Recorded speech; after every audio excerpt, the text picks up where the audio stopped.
The morning started like any other Tuesday for Admiral Jake Morrison. He sat in his office at the United Earth Defense Force headquarters, drinking his second cup of coffee and reading reports from the outer colonies. The sun was shining through his window, and Earth looked peaceful from space. Then the alarm started screaming. Admiral Morrison to the command center immediately. The voice echoed through the hallways. Jake dropped his coffee cup and ran. He had never heard that particular alarm before. It was the one they hoped would never sound. The first contact alert.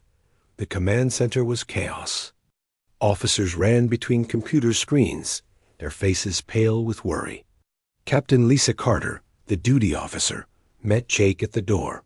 "Sir, we have a problem," she said. "A big one." Jake looked at the main screen. A massive ship hung in space beyond. Pluto, so large it blocked out the stars behind it. The ship was beautiful and terrible at the same time. It looked like it was made of black crystal and metal, with spikes and towers reaching in all directions. "How big is it?" Jake asked. "About the size of Manhattan, sir," Captain Carter replied. "And it's not alone." More ships appeared on the screen. Dozens of them, all different sizes, but all sharing the same dark crystalline design. They moved in perfect formation, like a school of deadly fish. "They're sending a message," reported Lieutenant Tom Anderson from the communications station. "It's coming in on all frequencies." "Put it through," Jake ordered. The main screen flickered, and suddenly they were looking at something that was not human. The creature was tall, maybe 8 feet, with skin that looked like polished stone. Its eyes glowed like red coals, and when it spoke, its voice sounded like rocks grinding together. "People of Earth," the alien said, each word careful and cold. "I am Ambassador Krell of the Korthic Dominion. Your world has been chosen for conquest." Jake felt his blood turn to ice. Around him, the command center had gone completely silent. "You have one rotation of your planet to surrender," Krell continued. "Submit to Korthic rule, and your deaths will be quick. Resist, and we will turn your world into ash and dust. We have destroyed civilizations that were old when your species was learning to use fire." The alien's red eyes seemed to look directly at Jake through the screen. "We are the Korthic. We have ruled this galaxy for 3,000 years. We have never been defeated. Your primitive weapons cannot harm us. Your small minds cannot comprehend our power." Krell raised one massive hand. 24 hours. Choose wisely." The screen went black. For a moment, nobody moved. Then Jake turned to his staff. "Get me President Williams on the line. Now. And I want every department head in the war room in 15 minutes. "Sir," Lieutenant Anderson said quietly. "What are we going to do?" Jake looked at the young officer. Tom was barely 25, fresh out of the academy. He had never seen real combat, never faced death. None of them had, not like this. "We're going to fight," Jake said simply. The war room filled quickly. President Williams appeared on the main screen from his office in Washington. General Pete Davis sat at the table, his face grim. Admiral Kate Sullivan joined them from her ship near Mars. Dr. Alex Turner, the head of the Secret Weapons Program, looked nervous but determined. "Gentlemen, ladies," President Williams began, "I think we all know why we're here. How bad is it?" General Davis pulled up the tactical display. "Bad, sir. Our sensors count over 1,000 alien ships. Their smallest vessels are the size of city blocks. The largest could cover half of Texas." "What about their weapons?" the president asked. "Unknown, sir," Admiral Sullivan replied. "But if they've been conquering the galaxy for 3,000 years, we can assume they're effective." President Williams rubbed his forehead. "Options? We could surrender," General Davis said quietly. "Save as many lives as possible." "No," Jake said firmly. "We don't surrender. We don't give up. That's not who we are. Dr. Turner leaned forward. Mr. President, I might have something. For the past 10 years, we've been working on a project. Quantum disruption technology. We've never tested it on this scale, but theoretically. Theoretically what? President Williams asked. Theoretically, we could disrupt the atomic bonds in their ship hulls. Make them fall apart from the inside. General Davis shook his head. Alex, that's completely untested. We don't even know if it works. Do we have a choice? Dr. Turner replied. They're going to attack, whether we surrender or not. At least this way, we fight back. Jake studied the star maps on the wall. How long do we have? 23 hours and counting, Captain Carter reported. Then we use every minute, Jake said. Alex, can you have your quantum weapons ready? If we work through the night, maybe. But I'll need every engineer and technician we have. You've got them, President Williams said. What else do we need? Admiral Sullivan spoke up. We need to evacuate the cities. Get people to the underground shelters. If this goes wrong. It won't go wrong, Jake said. It can't. But as he looked around the room at the faces of his friends and colleagues, Jake wondered if he was lying to them, or to himself. The Korthik had ruled the galaxy for 3,000 years. They had never been defeated. They had weapons and technology that humanity couldn't even imagine, and they had 23 hours to figure out how to beat them. All right, people, President Williams said, let's get to work. And let's show these aliens what happens when you threaten Earth.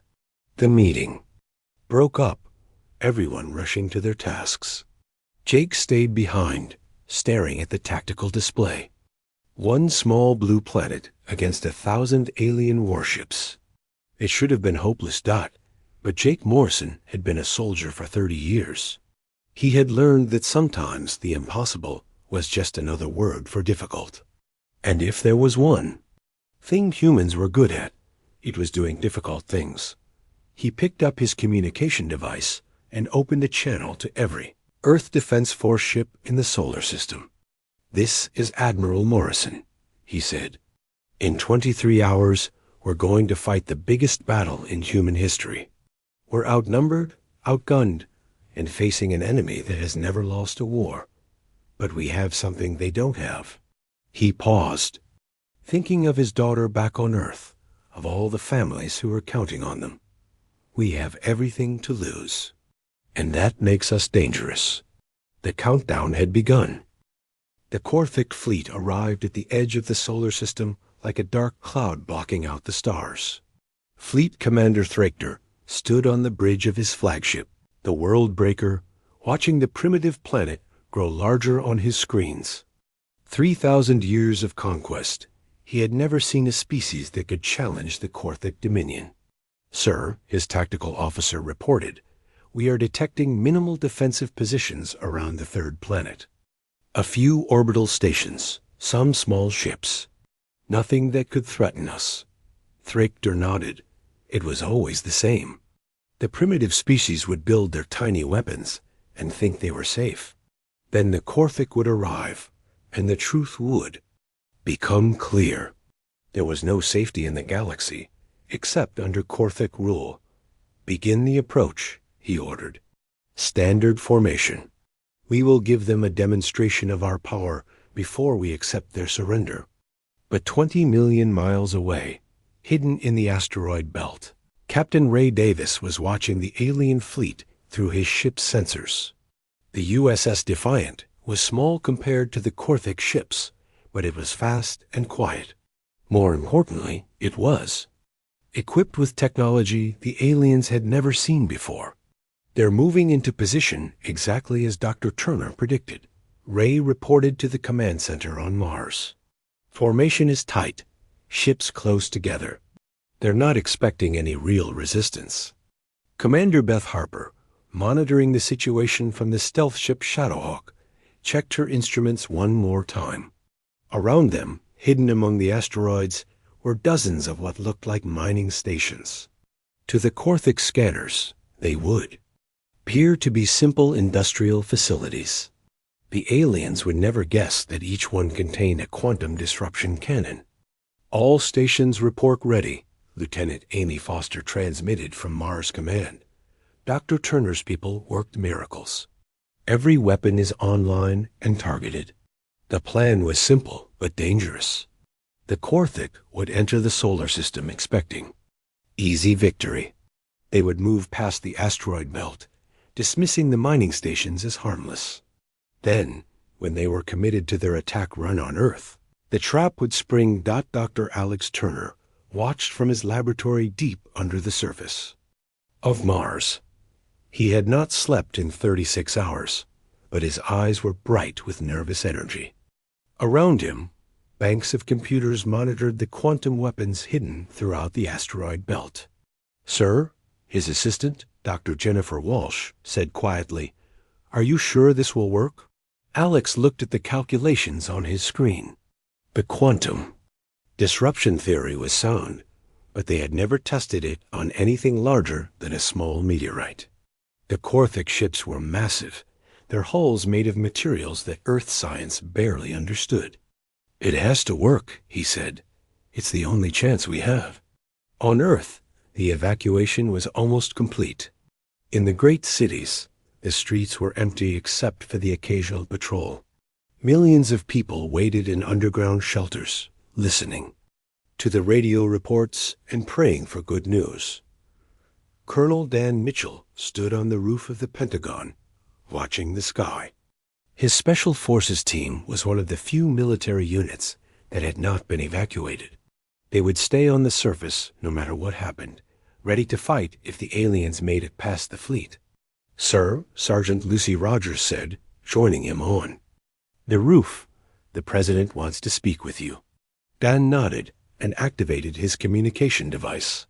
President Williams appeared on the small screen, calling from his own bunker beneath the White House. "Colonel," the President said, "how are our people holding up?" "They're scared, sir," Dan replied honestly. "But they're ready. If those aliens think they can walk onto our planet without a fight, they're going to be very surprised." "Good, President," Williams said, "because I have a feeling we're going to need every advantage we can get." Above them, the Korthik fleet continued its approach. The alien ships moved with deadly grace, their crystalline hulls catching and reflecting the light of the sun. They looked like beautiful, terrible jewels floating in the darkness of Space. Fleet Commander Thrichter studied the tactical display. The human planet was defended by perhaps 50 small ships and a handful of orbital stations. It was pathetic. He had conquered star systems with 1,000 times more firepower. "Sir," his communications officer reported, "we are receiving a transmission from the planet." "Put it through," Thrichter ordered. The face of Admiral Jake Morrison appeared on the screen. The human looked tired but determined. Behind him, Thrichter could see the bridge of a primitive warship. "Fleet Commander," Jake said, "I am Admiral Morrison of the United Earth Defense Force. I'm here to discuss the terms of your surrender." Thrichter laughed, a sound like breaking stone. "You wish to discuss our surrender? You are either very brave or very foolish, Admiral." "Neither," Jake replied. "I'm just a soldier doing his job. You came here expecting an easy victory. You're going to be disappointed, am I?" Thrichter studied the human's face. There was no fear there, only cold determination. It was interesting. Most species begged for mercy by this point. "You have 1 hour to withdraw from our system," Jake continued. "If you don't, we will be forced to defend ourselves." "With what?" Thrichter asked. "Your tiny ships? Your primitive weapons?" "We have conquered 1,000 worlds, Admiral. We have never been defeated." Jake smiled, and there was something in that smile that made Thrichter pause. "There's a first time for everything, Fleet Commander." The transmission ended. Thrichter stared at the blank screen for a moment, then turned to his officers. "Tactical analysis," he ordered. "Sir, they have approximately 50 combat vessels of various sizes. Total firepower is negligible compared to our fleet. They also have several orbital defense platforms, but again, nothing that could threaten us. What about those mining stations in the asteroid belt? Industrial facilities, sir. Low power signatures. No weapons detected. They appear to be abandoned. Thraker nodded. It was what he had expected. The humans were bluffing, trying to buy time or scare him into retreat. It would not work. All ships, attack formation, he ordered. We will demonstrate the futility of resistance. The Korthic fleet spread out as it moved deeper into the solar system. The great ships arranged themselves in a pattern that had brought victory to 1,000 worlds. They passed the asteroid belt without slowing, dismissing the mining stations as harmless. Hidden on the Shadowhawk, Commander Beth Harper watched the aliens take the bait. They're not scanning the stations, she reported. They think we're helpless. Perfect. Admiral Morrison replied from his flagship. Let them get a little closer. The Korthic ships moved past Mars, past the asteroid belt, deeper into the solar system. They were magnificent and terrible, their weapons ports glowing with barely contained energy. To anyone watching, it would have seemed like certain death approaching Earth. But Captain Ray Davis, hidden among the asteroids, was counting down the seconds until the trap would spring. Around him, the fake mining stations were powering up, their quantum weapons preparing to show the galaxy's strongest species what human ingenuity could accomplish. All stations report ready, came the voice from Mars Command. Quantum weapons are charged and targeted. Ray looked at the tactical display. The Korthic fleet was spread out in perfect formation, every ship exactly where Dr. Turner had predicted they would be. They were confident, arrogant, certain of their victory. Admiral Morrison, Ray said into his communicator, they're in position. Understood, came the reply. All units, prepare for battle. It's time to show them what happens when you threaten Earth. The Korthic had ruled the galaxy for 3,000 years. They had never been defeated, never been surprised, never been challenged by a species they considered primitive. That was about to change. Fleet. Commander Thraker watched the blue planet grow larger on his screen, unaware that hidden among the unseen asteroids behind him, 50 quantum cannons were taking aim at his fleet. The trap was set, the weapons were ready, and the galaxy's strongest species was about to learn that sometimes the smallest enemies were the most dangerous dot the battle for. Earth was about to begin. Fleet Commander Thraker watched Earth grow larger on his screens and felt the familiar satisfaction of another easy conquest. The human planet was beautiful, covered in blue oceans and white clouds, but it would soon be under Korthic control. Like so many worlds before it. Sir, his weapons officer reported, we are in range of their orbital defenses. Begin the demonstration, Thraker ordered. Destroy their space stations. Show them the futility of resistance. The Korthic weapons. Fired first. Beams of pure energy reached across space and struck Earth's orbital defense platforms. The stations exploded in brilliant flashes of light and metal, exactly as Admiral Morrison had planned them to. Pathetic, Thraker said to his officers. Their defenses lasted less than a minute. This will be the shortest conquest in Korthic history. But hidden among the asteroids, Captain Ray Davis watched the alien fleet move deeper into the trap. The Korthic ships had spread out in their standard attack formation, exactly as Dr. Turner had predicted. Every vessel was now within range of the quantum weapons. Admiral Morrison, Ray said into his communicator, they've taken the bait.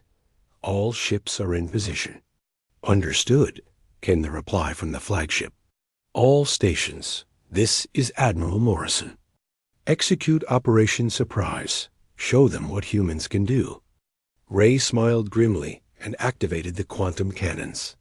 Around him, 50 mining stations that had looked harmless suddenly unfolded like deadly flowers.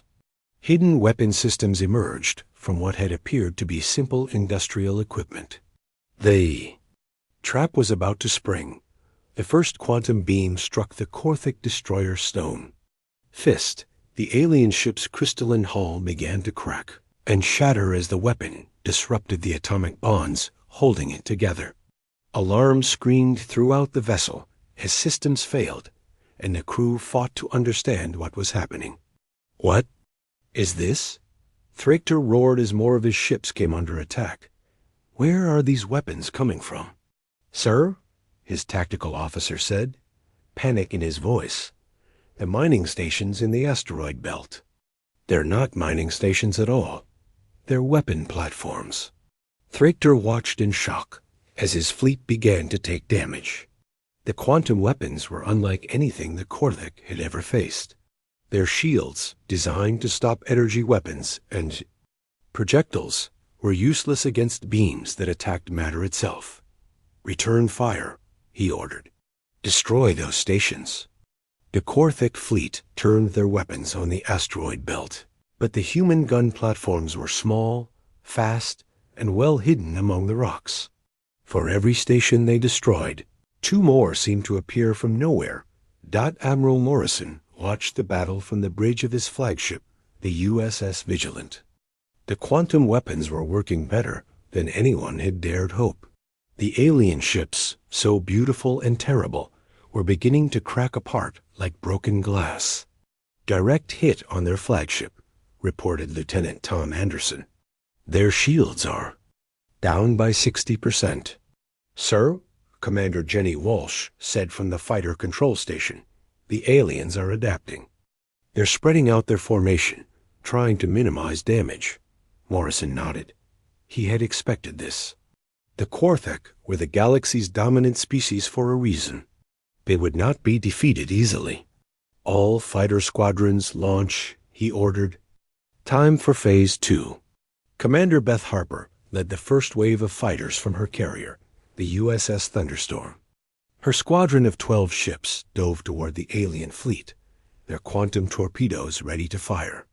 The fighters were tiny compared to the Korthik ships, but they were fast and hard to hit.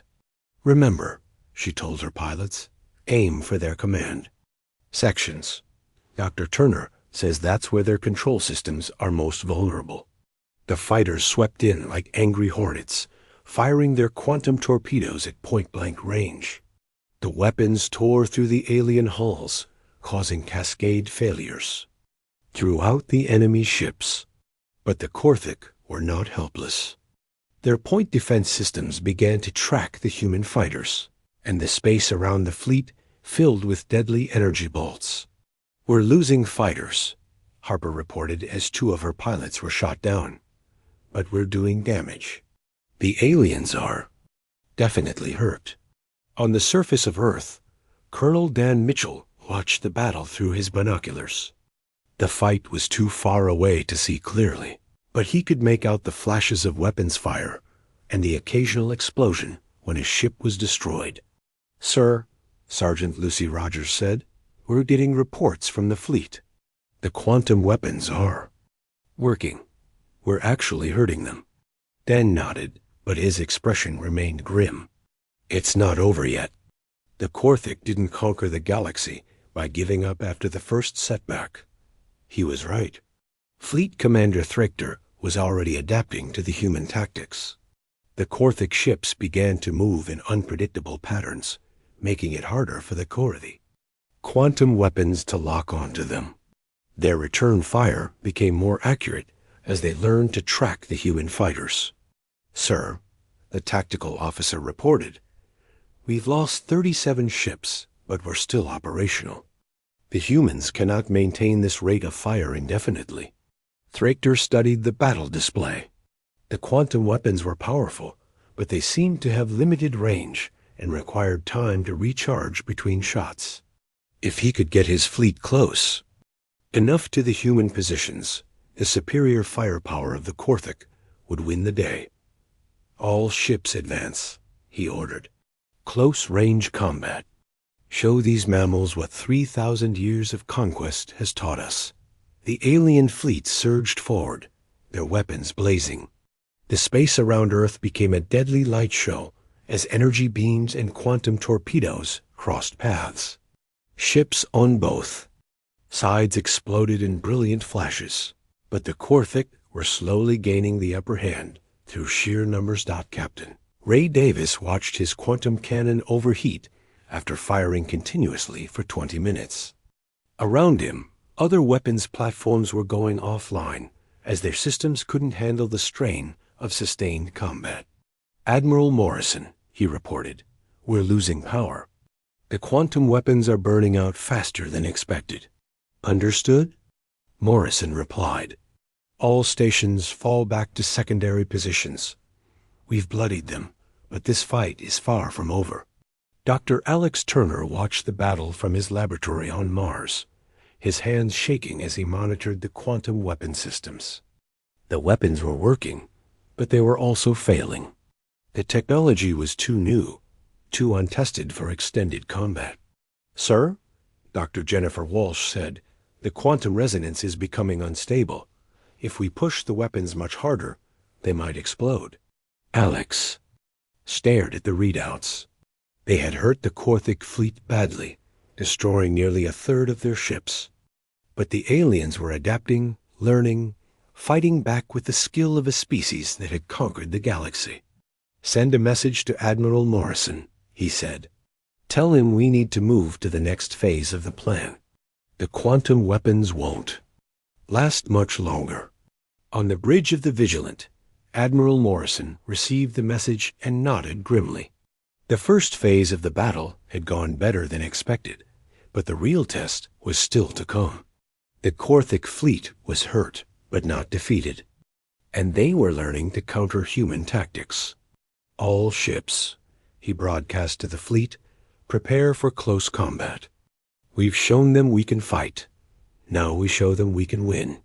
The battle for Earth was entering its most dangerous phase. The Korthik fleet, reduced but still powerful, was closing in on the human positions. The quantum weapons, humanity's secret advantage, were beginning to fail from overuse. But as Fleet Commander Thrachter watched his damaged fleet regroup for the final assault, he failed to notice something important. The humans were not retreating in panic as every other species had done. They were regrouping, repositioning, preparing for the next phase of the battle. For the first time in 3,000 years, the Korthik were fighting an enemy that refused to surrender. And that enemy was learning from every exchange, adapting to every tactic, preparing surprises that would shake the galaxy's strongest species to their core. The first strike had bloodied both fleets. The real battle was about to begin. Dr. Alex Turner stared at the data streaming across his screens, his tired eyes trying to make sense of what he was seeing. The quantum weapons had been firing for 3 hours now, and something strange was happening to the Korthik fleet. Alien ships weren't just taking damage. They were behaving oddly. "Dr. Walsh," he called to his assistant, "look at this data from the last quantum strike on their flagship." Dr. Jennifer Walsh hurried over, her face pale with exhaustion. She had been working non-stop since the battle began, monitoring the weapon systems and trying to keep them from overheating. "What am I looking at?" she asked, studying the readouts. "The quantum disruption isn't just affecting their hull materials," Alex said, excitement growing in his voice. "It's interfering with something else. Look at these energy patterns." Jennifer frowned at the data. "That's not possible. These readings suggest the quantum beams are affecting neural networks, but ships don't have neural networks." "Unless," Alex said slowly, "they're not just ships." The implications hit them both at the same time. Alex grabbed his communicator and opened a channel to Admiral Morrison. "Admiral, I need to speak with you immediately. I think I know why our weapons are so effective against the Korthik." On the bridge of the USS Vigilant, Admiral Morrison was coordinating the defense of Earth's inner system. The quantum weapons in the asteroid belt were failing one by one, and the Korthik fleet was pressing its advantage. But they were still taking casualties, and their formation was becoming more erratic. "Put Dr. Turner through," Morrison ordered. Alex's voice crackled over the comm system. "Admiral, the Korthik aren't just using their ships. They are their ships. The quantum weapons are disrupting their neural connections to their vessels." Morrison paused, trying to understand. "What do you mean?" "I mean the aliens are integrated with their ships on a biological level. That's why they're so effective in combat. Pilot and ship are one organism, but it's also their weakness. When we disrupt the quantum bonds in their hulls, we're also disrupting their nervous systems." The bridge fell silent as everyone absorbed this information. Commander Jenny Walsh spoke first. "Sir, if Dr. Turner is right, then every time we hit them with quantum weapons, we're not just damaging their ships. We're actually hurting the pilots directly." General Pete Davis, listening from his command post on Mars, understood immediately. That's why their formation is getting sloppy. They're not just dealing with damaged ships, they're dealing with injured pilots. Admiral Morrison felt a cold smile spread across his face. "All units, new targeting priority. Focus all quantum weapons on their command vessels. If we can disrupt their fleet coordination, we can win this fight." But Fleet Commander Thrachter was beginning to understand what was happening to his fleet.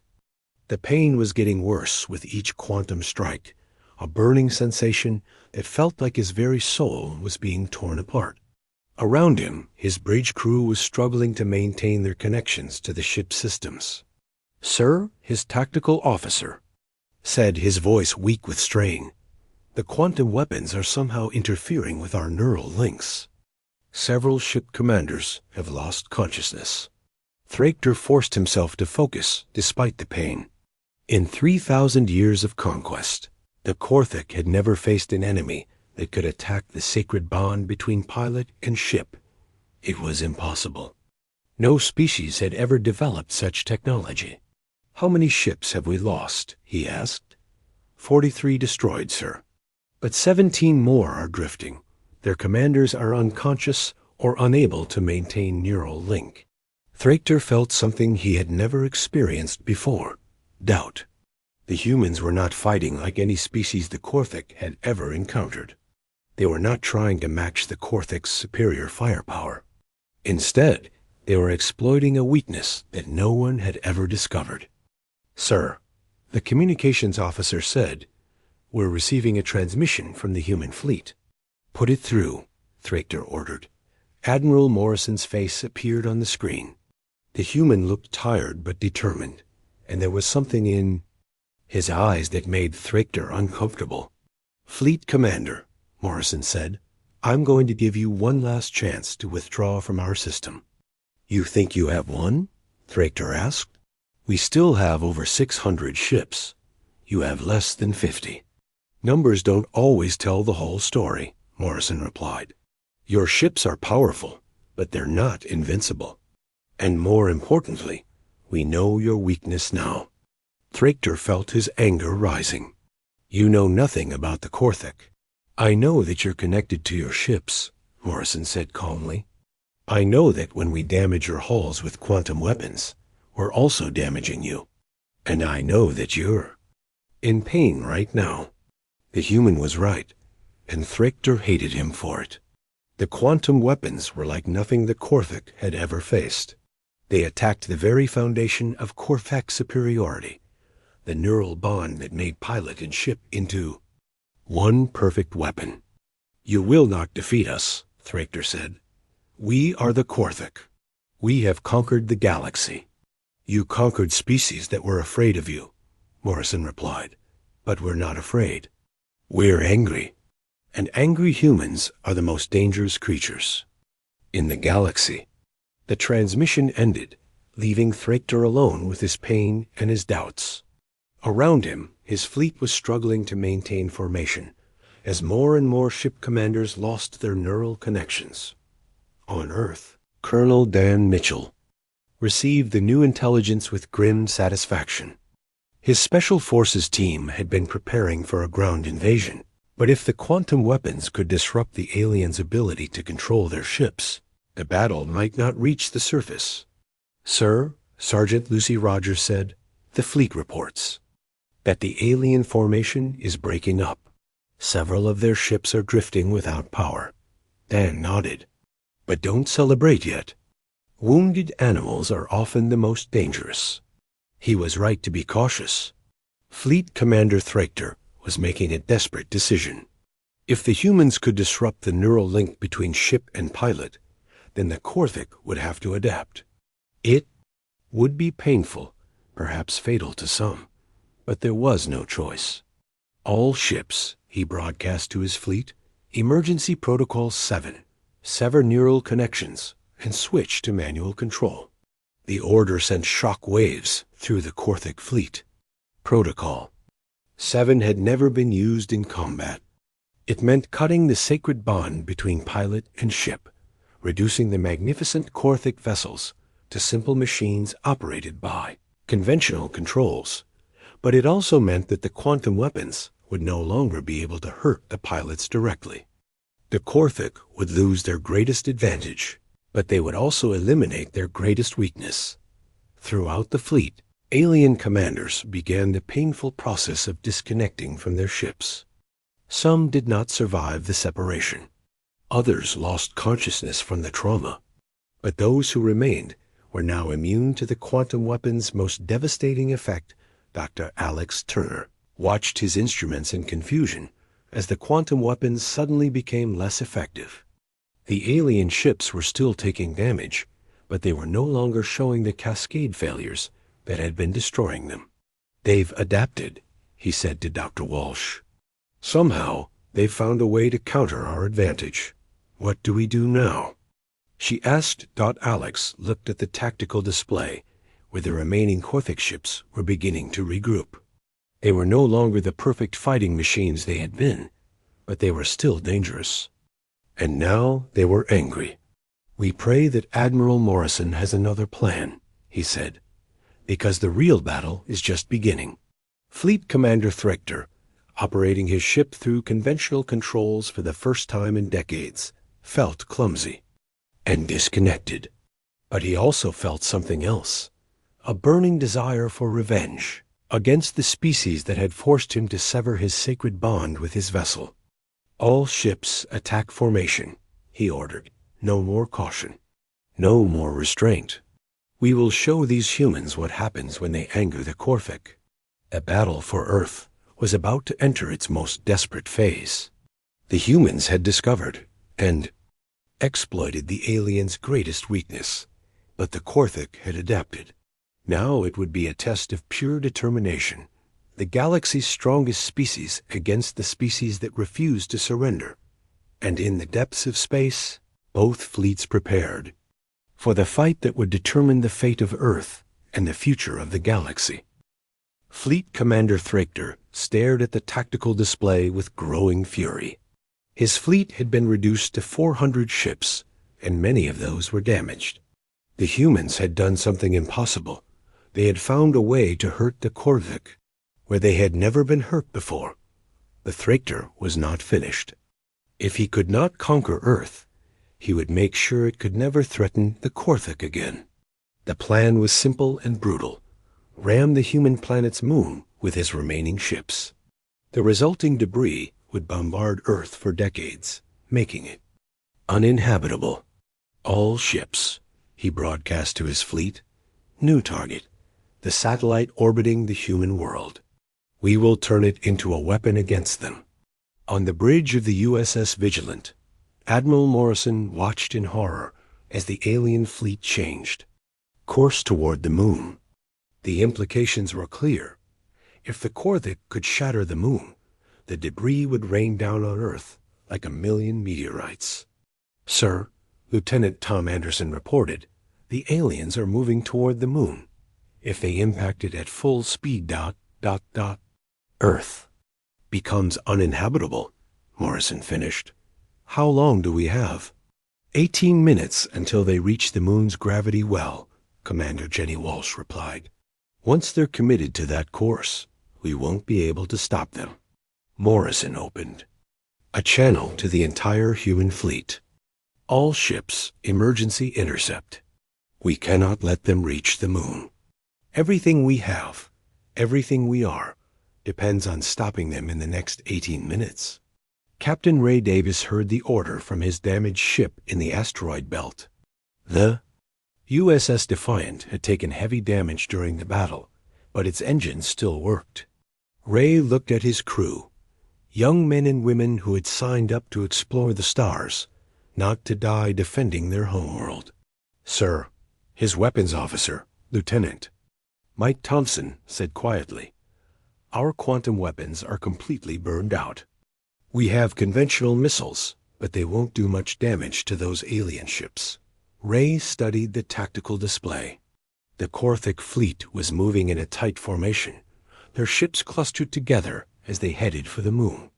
If someone could get close enough, if someone could detonate a large enough explosion in the middle of their formation. "Load every missile we have," Ray ordered, "and prepare to overload the reactor." His crew understood immediately. Lieutenant Sarah Wilson, his navigation officer, looked up from her console with tears in her eyes.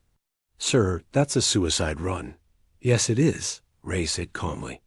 "But if we don't stop them, everyone on Earth dies anyway. At least this way, we go. Down fighting." Admiral Morrison watched as the USS Defiant broke from the asteroid field and accelerated toward the Korthik fleet. He understood what Captain Davis was planning, and his heart broke for the brave crew who would not be coming home.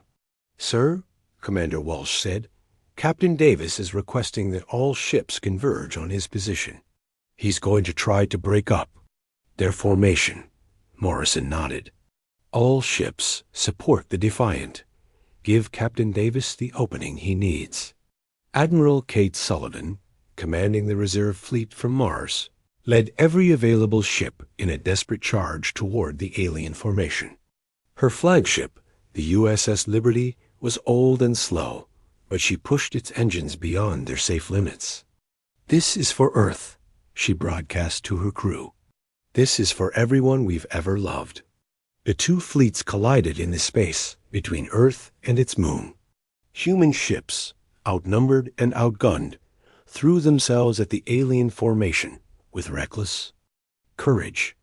The USS Thunder, commanded by Captain Steve Parker, rammed a Korthik destroyer and exploded in a ball of fire. The USS Eagle, under Captain Lisa Martinez, fired every weapon it had before being cut apart by alien energy beams. But their sacrifice was not in vain. The Korthik formation began to break apart under the human assault. Ships were forced to change course to avoid collisions, their tight groupings scattered by the desperate human attack. Captain Ray Davis pushed the Defiant through the chaos, its hull glowing red-hot from enemy fire. Around him, his crew worked, with grim determination, knowing they would not survive the next few minutes. "We're through their outer screen," Lieutenant Thompson reported. 30 seconds to the center of their formation. "All missiles armed," Lieutenant Wilson added. "Reactor overload ready." Ray looked at his crew one last time. These young people had followed him into hell without question, trusting him to make their deaths count for something. "It's been an honor serving with you all," he said. "Tell Earth we did our duty."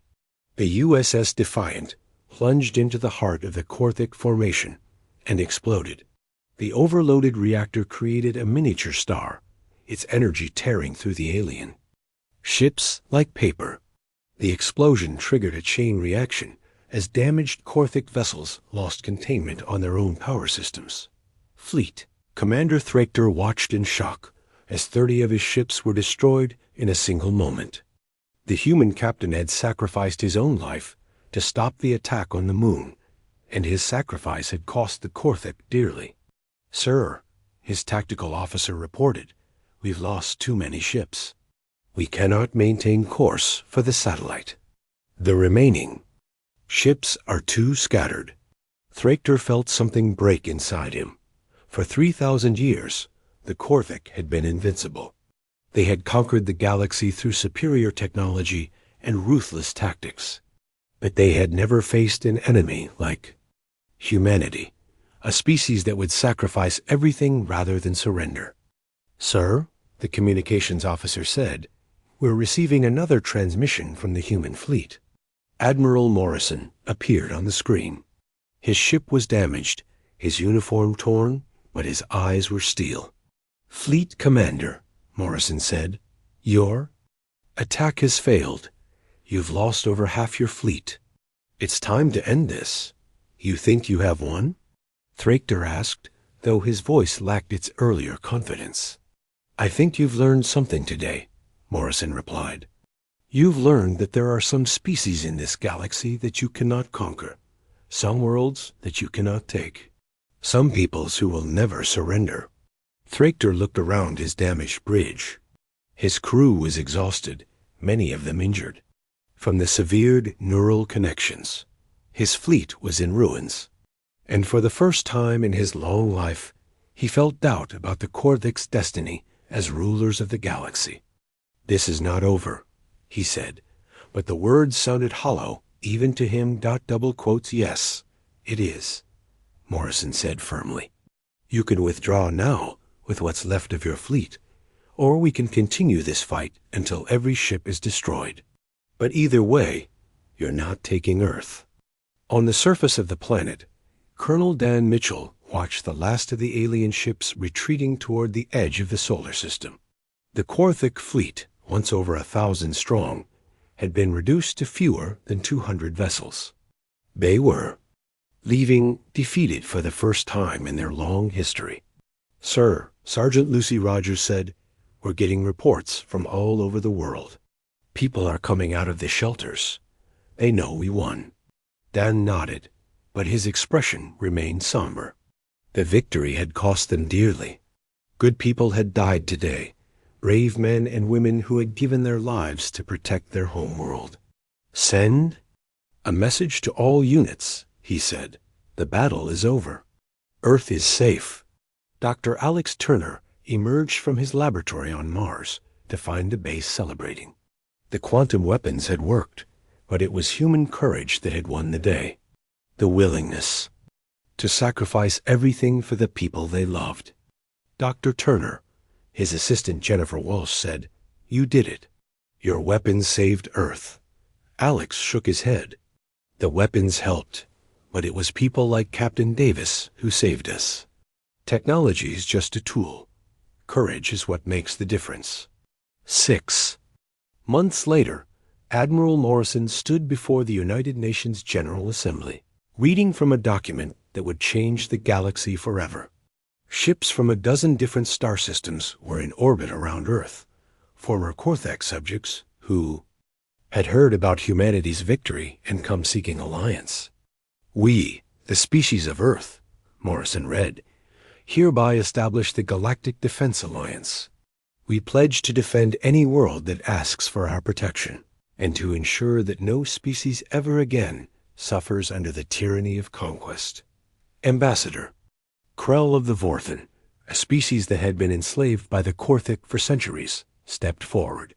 "The Vorthen people request membership in your alliance. We offer our knowledge of Korthik technology and our eternal gratitude." Similar requests came from dozens of other species. The Korthik Empire, built on fear and intimidation, was crumbling as world after world declared independence and sought human protection. President Williams, now leading a planet that had become the center of galactic politics, signed the Alliance Charter with a steady hand. Today, we prove that freedom is stronger than fear, that cooperation is stronger than conquest. 1 year after the battle, Admiral Morrison stood on the observation deck of the new space station orbiting Earth. Around him, ships from 50 different worlds moved in peaceful formation. The human alliance fleet was the most powerful force in the galaxy, not because of superior weapons, but because it was built on trust and mutual protection. Captain Beth Harper, now commanding the Alliance flagship USS Unity, joined him at the viewing port. "Hard to believe it's only been a year since the Korthik attacked." Morrison nodded. "A year since they thought they could conquer us. A year since they learned that some species are too stubborn to stay conquered. "What do you think happened to them?" Harper asked. "Intelligence reports say their empire is completely collapsed. They learned something valuable."